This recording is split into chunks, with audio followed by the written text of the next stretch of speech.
안녕하세요. 대나무 숲입니다. 부모님 집에 오빠네 가족이 들어온 뒤 모든 게 무너졌습니다. 일도 하지 않는 오빠, 형수와 두 아이, 그리고 모든 생활비를 책임지는 70이 넘은 부모님. 저는 거절했지만 부모님은 결국 집을 담보로 대출까지 받으셨습니다. 형수 전 남편 자식의 대학 등록금을 위해서요. 그리고 어느 날 오빠는 제 가게 앞에 서서 동생이 나를 버렸다는 피켓을 들었습니다. 그날 밤 저는 결심했습니다.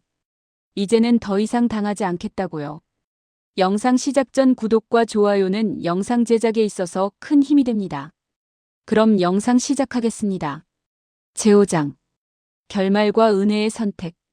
오빠가 제 가게 앞에서 피켓을 들고 시위를 한 지 사흘째 되던 날, 저는 더 이상 참을 수 없었습니다. 매일 아침 가게 문을 열면 오빠가 서 있었어요. 동생은 오빠를 버렸습니다라고 쓰인 피켓을 들고요. 손님들은 수군거렸고 단골들조차 발길을 돌렸습니다. 10년간 피땀 흘려 일군 가게가 무너지고 있었어요. 그날 아침 저는 변호사 사무실 문을 두드렸습니다. 더 이상 물러설 곳이 없었거든요. 변호사님, 업무방해로 정식 고소하고 싶습니다. 결심하신 거죠? 가족이라서 마음 바뀌실까봐 여쭤보는 겁니다. 네, 확실합니다. 가족이라는 이름으로 더 이상 당할 수 없어요. 변호사는 고개를 끄덕이며 필요한 서류들을 설명했습니다. CCTV 영상, 손님 진술서, 매출 감소 증명 자료. 저는 그 모든 걸 준비했어요. 가게 앞 CCTV에는 오빠가 피켓을 들고 서 있는 모습이 선명하게 찍혀 있었습니다. 단골 할아버지들은 증인이 되어주겠다고 했고요.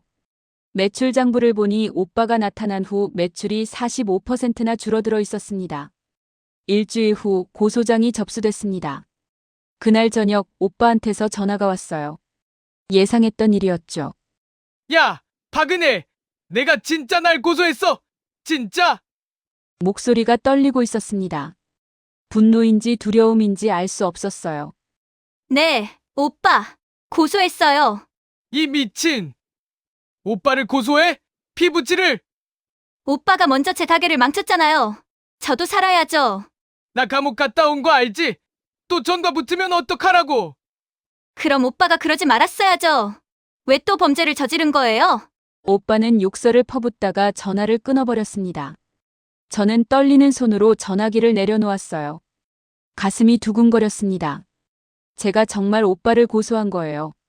평생 처음으로 오빠에게 제대로 맞선 겁니다. 1시간도 채 지나지 않아 어머니한테서 전화가 왔습니다. 역시나였어요. 은혜야, 내가 정말 오빠를 고소했니? 네, 엄마. 어떻게 그럴 수가 있니? 아무리 그래도 피부치를. 어머니는 울고 계셨습니다. 제 가슴도 찢어지는 것 같았어요. 하지만 이번만큼은 물러설 수 없었습니다. 엄마, 오빠가 제 가게를 망치고 있어요. 저도 살아야죠. 지민이도 키워야 하고요. 그래도 말이다. 내 오빠가 또 감옥 가면 엄마는 죽어. 정말 죽는다. 엄마, 그럼 저는 어떡하라고요? 제가 죽으면 돼요? 은혜야! 엄마, 오빠는 평생 저한테서 빼앗기만 했어요. 제 돈도, 제 평화도, 제 미래도. 이제는 선을 그어야 해요. 제발 고소 취하해라. 엄마가 이렇게 빈다. 응, 어머니의 애원하는 목소리를 들으니 눈물이 났습니다. 하지만 저는 고개를 저었어요. 전화기 너머로는 보이지 않지만요. 엄마, 안 됩니다. 절대 안 돼요. 은혜야, 은혜야. 저는 전화를 끊었습니다. 그리고 그날부터 며칠간 부모님 전화를 받지 않았어요. 하루에도 10통씩 넘게 오는 전화를 모두 무시했습니다. 받으면 또 설득당할 것 같았거든요. 제 마음이 약해질까봐 두려웠습니다. 경찰 조사가 시작됐습니다. 오빠는 경찰서에 출석 요구를 받았어요. 처음에는 조사에 응하지 않으려고 버텼다더군요. 하지만 계속 출석 요구가 들어오자 어쩔 수 없이 경찰서에 갔다고 합니다. CCTV 영상이 명확했고 증인들의 진술도 일치했어요. 오빠는 제대로 변명하지 못했습니다. 왜 피해자의 가게 앞에서 피켓 시위를 했습니까? 제 동생이 저를 도와주지 않아서요. 일자리도 안 주고 그것이 피해자의 영업을 방해할 이유가 됩니까? 오빠는 대답하지 못했다고 해요. 경찰은 사건을 검찰로 송치했고 검찰은 오빠를 업무방해죄로 기소했습니다. 재판 날짜가 잡혔어요. 재판을 한 달 앞두고 오빠가 갑자기 제 가게로 찾아왔습니다. 이번에는 혼자였어요. 미숙 씨도 부모님도 없었습니다. 오빠는 많이 초췌해 보였습니다. 수염도 제대로 깎지 않아 지저분했고 옷도 구겨져 있었어요. 은혜야, 오빠, 무슨 일이에요? 저는 경계하며 물었습니다. 혹시 또 소란을 피울까 봐요. 미안하다. 귀를 의심했습니다. 오빠가 사과를 한다고요? 40년 넘게 살면서 오빠한테 사과를 들어본 적이 없었거든요. 뭐가요? 내가 너무 심했어. 너한테도, 부모님한테도. 다 내 잘못이야. 오빠의 눈에 눈물이 고였습니다. 저는 당황스러웠어요. 이게 진심일까? 아니면 또 연기일까? 은혜야, 고소 취하해 줄 수 있어? 제발. 난 또 감옥 갈 수 없어. 정말 죽을 것 같아. 오빠, 내가 잘못했어. 진심으로 잘못했어. 다시는 안 그럴게. 너한테 절대 손 안 벌릴게. 가게 앞에도 안 갈게. 제발. 오빠는 무릎까지 꿇었습니다. 가게 안에서요. 손님들이 쳐다봤지만 오빠는 아랑곳하지 않았어요. 저는 마음이 흔들렸습니다. 그래도 피부치인데 오빠가 이렇게까지 빌면 용서해야 하는 걸까? 오빠, 정말 진심이에요? 정말로요? 그래. 진심이야. 나도 이제 정신 차렸어. 내가 얼마나 한심하게 살았는지 뼈저리게 느껴. 저는 고민했습니다. 마음 한구석에서는 그래, 한 번만 더 믿어보자는 목소리가 들렸어요. 하지만 또 다른 목소리는 속지 말라고 경고했습니다. 바로 그때 오빠의 휴대폰이 울렸습니다. 오빠가 당황하며 전화를 받았는데 스피커가 켜져 있었는지 목소리가 들렸어요. 미숙 씨였습니다. 어떻게 됐어? 고소 취하시키기로 했어? 아직 설득 중이야. 빨리 해. 당신이 감옥 가면 우리는 어떡하라고. 진명의 이전도 못 받는데. 알았어. 조금만 기다려. 오빠는 황급히 전화를 끊었습니다. 그리고 저를 쳐다봤어요. 들켰다는 걸 아는 표정이었죠. 저는 그 순간 모든 걸 깨달았습니다. 오빠의 사과는 진심이 아니었어요. 그냥 감옥 가기 싫어서 미숙 씨한테 다그침을 받아서 연기하고 있던 거였죠. 진명의 이전. 결국 부모님한테 받은 그 아파트를 완전히 차지하려는 속셈이었나 봅니다. 저는 차갑게 말했습니다. 오빠, 이제 그만 가세요. 은혜야, 방금 그건. 됐어요. 이제 더 이상 속지 않을 거예요. 은혜야, 제발. 진짜 진심이야. 방금 건 미숙이가. 고소 취하 안 해요. 오빠는 벌을 받아야 해요. 제대로요. 박은혜, 너 진짜. 오빠의 얼굴이 다시 일그러졌습니다. 역시나 연기였어요. 오빠는 저를 노려보며 손가락질을 했습니다. 좋아. 너도 두고 봐. 나 감옥 가면 평생 안 맺을 거야. 평생. 오빠는 가게 문을 쾅 닫고 나갔습니다. 저는 그 자리에 주저앉아 한참을 울었어요. 손님들은 조용히 제 옆을 지나갔고 단골 할머니 한 분이 제 어깨를 토닥여 주셨습니다. 괜찮아요. 사장님, 잘하신 거예요. 재판날이 왔습니다. 법정에는 오빠와 미숙 씨 그리고 부모님이 와 계셨어요. 부모님은 저를 차마 쳐다보지 못하셨습니다. 원망하시는 게 느껴졌어요. 가슴이 찢어지는 것 같았지만 저는 증인석에 섰습니다. 피해자는 피고인과 어떤 관계입니까? 친남매입니다. 저는 동생이고 피고인은 제 친오빠입니다. 피고인이 피해자의 가게 앞에서 어떤 행동을 했는지 구체적으로 말씀해 주십시오. 저는 침착하게 증언했습니다. 오빠가 피켓을 들고 가게 앞에서 사흘간 시위를 했고 동생은 오빠를 버렸습니다라는 문구로 손님들에게 오해를 불러일으켰으며 그로 인해 가게 매출이 45% 감소했다고요. CCTV 영상과 손님들의 진술서, 매출 장부까지 모두 제출했습니다. 오빠의 변호인이 반박했습니다. 피고인은 단지 가족으로서 도움을 요청한 것입니다. 그것이 과연 범죄입니까? 피해자는 피고인의 혈육이며 피고인은 경제적으로 매우 어려운 상황입니다. 가족이라면 서로 도와야 하는 것 아닙니까? 저는 그 말을 듣고 분노가 치밀었습니다. 하지만 제 변호사가 대신 답했어요. 도움을 요청하는 것과 영업을 방해하는 것은 명백히 다릅니다. 피고인은 피해자의 가게 앞에서 피켓을 들고 시위를 함으로써 피해자의 명예를 훼손하고 영업에 실질적인 손해를 입혔습니다. 이는 법률상 업무방해죄에 명확히 해당합니다. 재판은 2차례 더 이어졌습니다. 그 기간 동안 저는 제대로 잠을 잘 수 없었어요. 밤마다 오빠의 얼굴이 떠올랐고 어머니의 우는 목소리가 귓가에 맴돌았습니다. 내가 잘못한 건가? 가족을 고소한 내가 나쁜 사람인 건가? 수없이 자책했습니다. 하지만 딸 지민이가 저를 붙잡아줬어요. 엄마는 잘못한 게 없어요. 외삼촌이 잘못한 거예요. 엄마는 엄마 인생을 지킨 거예요. 그 말에 저는 다시 힘을 냈습니다. 드디어 최종 판결일이 왔습니다. 판사가 판결문을 읽었어요. 피고인은 피해자의 영업장 앞에서 피켓을 들고 시위를 함으로써 피해자의 영업을 고의로 방해했으며 이는 형법 제314조 업무방해죄에 명백히 해당합니다.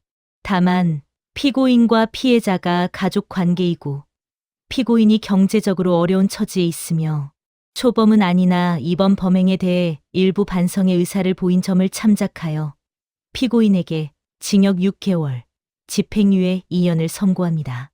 집행유예. 오빠는 당장 감옥에 가지는 않는다는 뜻이었어요. 하지만 2년 안에 다시 범죄를 저지르면 바로 감옥에 가게 되는 거죠. 오빠의 얼굴은 창백했습니다. 미숙 씨는 안도하는 표정이었고요. 법정을 나오는데 어머니가 저를 붙잡으셨습니다. 은혜야, 이제 만족하니? 내 오빠를 전과 둘 달린 사람으로 만들어서. 엄마, 오빠는 이미 전과자였어요. 제가 만든 게 아니에요. 내가 고소하지 않았으면 이렇게까지 안 됐어. 내가 조금만 참았으면. 조금만이요? 엄마, 저 평생 참았어요. 오빠 때문에 대학도 제대로 못 다녔고, 결혼할 때도 도움 못 받았고, 이혼하고 나서도 혼자 다 견뎠어요. 그런데 조금만 더 참으라고요? 그래도 가족인데. 엄마! 저는 소리쳤습니다. 법원 복도에서요. 엄마, 가족이면 다예요? 오빠는 저한테 가족처럼 대했어요? 저한테서 돈만 뜯어내고 가게까지 망치려고 하고 제 인생을 망가뜨리는데요? 그게 가족이에요? 어머니는 아무 말씀도 못 하셨습니다. 아버지가 어머니를 붙잡으며 말씀하셨어요. 그만하자. 은혜야 말도 일리가 있어.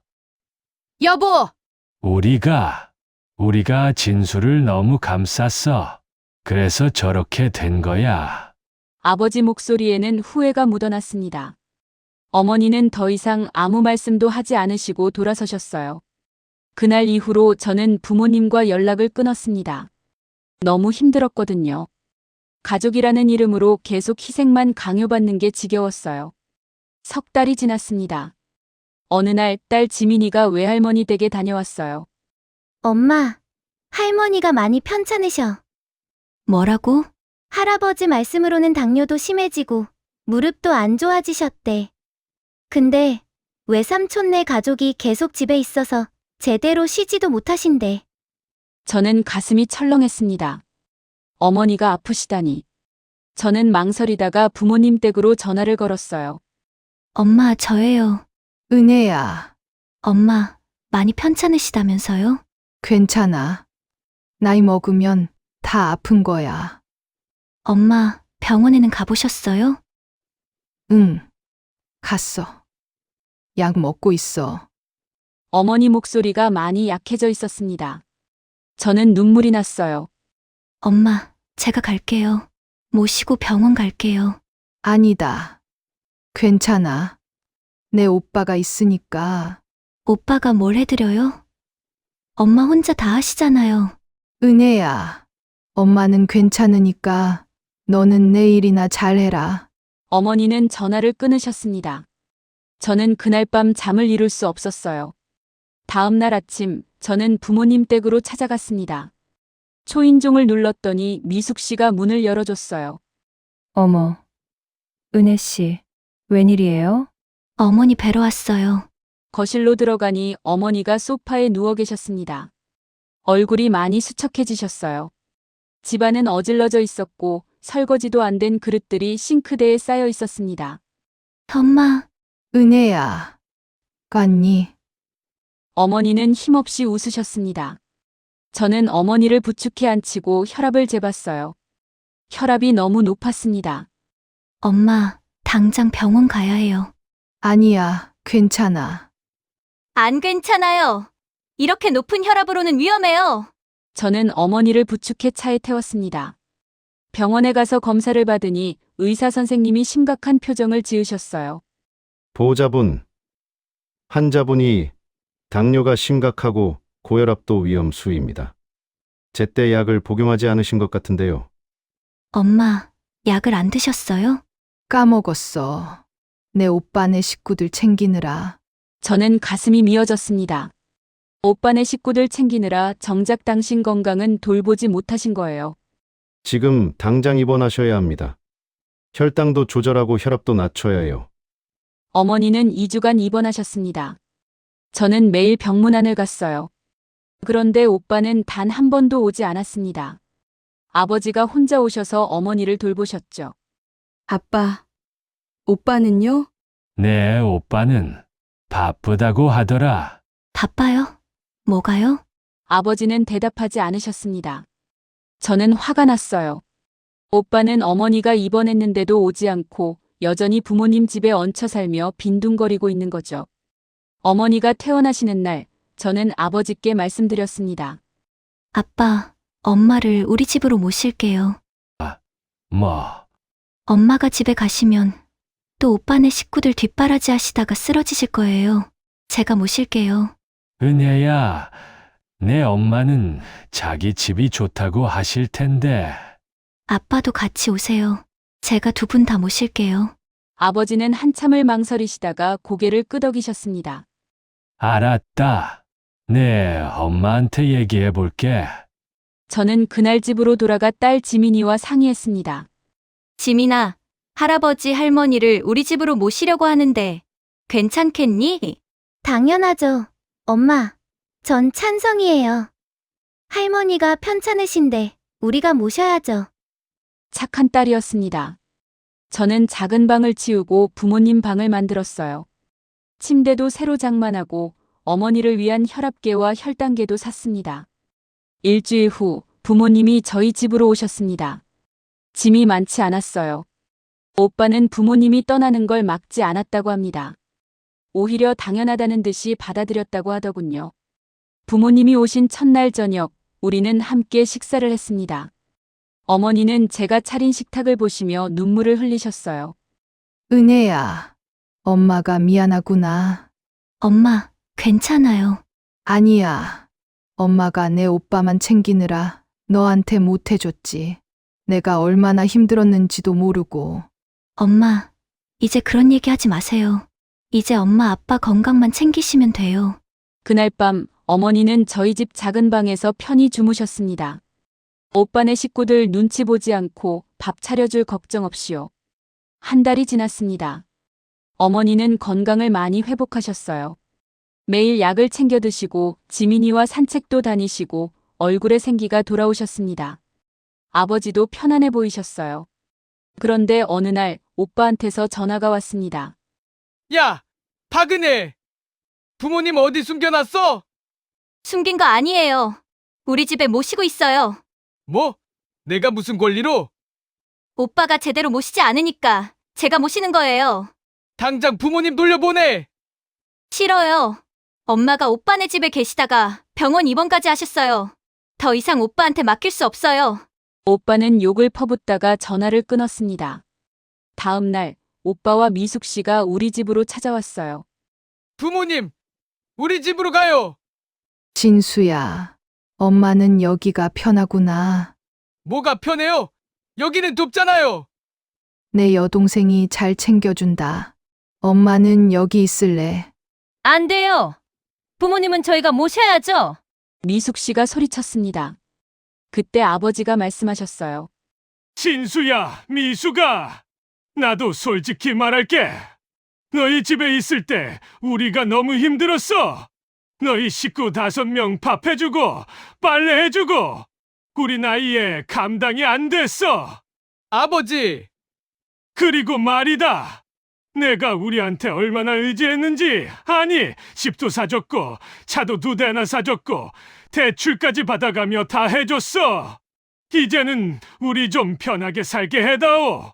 오빠의 얼굴이 붉어졌습니다. 그럼 우리는 어떻게 해요?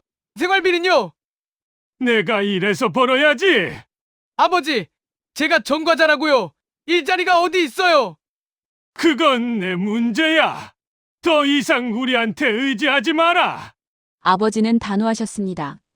오빠와 미숙 씨는 더 이상 할 말이 없었는지 돌아갔어요. 그 후로 오빠는 몇 번 더 찾아왔지만 부모님은 단호하게 거절하셨습니다. 결국 오빠는 포기한 것 같았어요. 석 달이 더 지났습니다. 어느 날 아버지한테서 충격적인 소식을 들었습니다. 은혜야, 내 오빠가 말이다. 이혼했대. 네. 이혼이요? 응. 미숙 씨가 먼저 이혼하자고 했다더라. 진수한테 돈이 없으니까. 역시나 미숙 씨는 돈을 노린 거였어요. 부모님한테서 더 이상 돈을 뜯어낼 수 없으니 오빠를 버린 거죠. 오빠는 지금 어디 있어요? 그 신혼집 아파트에 혼자 산대. 월세 받던 걸 그만두고 자기가 들어가서 살고 있어. 그래도 집은 있네요. 응, 다행이지. 그나마 그 집이라도 있어서. 저는 복잡한 심경이었습니다. 오빠가 불쌍하기도 했지만 동시에 자업자득이라는 생각도 들었어요. 며칠 후 오빠한테서 문자가 왔습니다. 은혜야, 미안하다. 내가 정말 잘못했어. 부모님께 잘해드려라. 나는 이제 혼자 살아볼게. 저는 답장을 보냈습니다. 오빠, 이제라도 정신 차려요. 일 구하고 제대로 살아요. 오빠도 할 수 있어요. 오빠한테서 답장은 오지 않았습니다. 1년이 지났습니다. 부모님은 저희 집에서 건강하게 지내고 계세요. 어머니 혈압도 안정됐고 당뇨도 잘 조절되고 있습니다. 아버지도 이제 편안한 표정으로 손주 지민이와 장기를 두시며 웃으세요. 가게도 예전처럼 잘 되고 있습니다. 손님들도 다시 돌아왔고 매출도 회복됐어요. 저는 매일 새벽에 일어나 국물을 끓이고 손님들을 맞이합니다. 힘들지만 행복합니다. 어머니가 가끔 말씀하세요. 은혜야, 내 오빠 생각하면 마음이 아프구나. 엄마, 오빠는 오빠대로 살 거예요. 그래. 그래야겠지.